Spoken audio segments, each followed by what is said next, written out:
Comment faciliter le financement des filières porteuses au Mali? La question a été débattue lors d'un panel.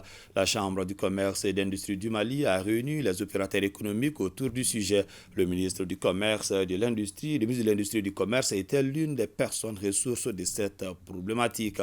Une rencontre organisée en marge de la SECOMA, la semaine commerciale du Mali. Salima Tandao. Financer les filières porteuses, c'est développer le Mali. C'est en ces termes que le ministre de l'Industrie et du Commerce a conclu sa communication. Moussa Alassane Diallo prenait part à un panel sur la problématique. Ses copanélistes et les participants, tous ont apporté des contributions pour faciliter le financement des projets.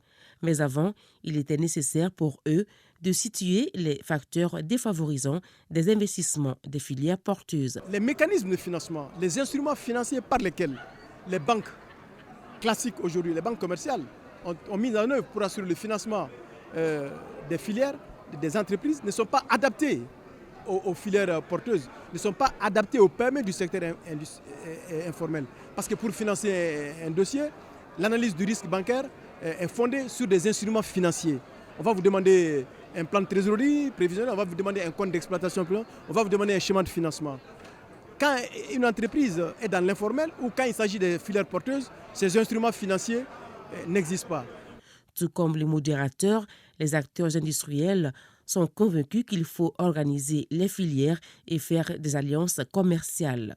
Qu'il faut changer donc de méthode d'analyse du risque en passant de l'analyse du risque basée sur le risque financier pour le porter sur le risque physique. Autrement dit, une meilleure connaissance du client, une meilleure connaissance de l'outil de production, une meilleure connaissance des recettes, autrement dit les cash flows, et sur la base de ces cash flows-là, maîtriser les recettes à travers leur domiciliation dans les livres des banques, de façon à nous permettre d'analyser leur capacité d'endettement et par conséquent leur capacité de remboursement.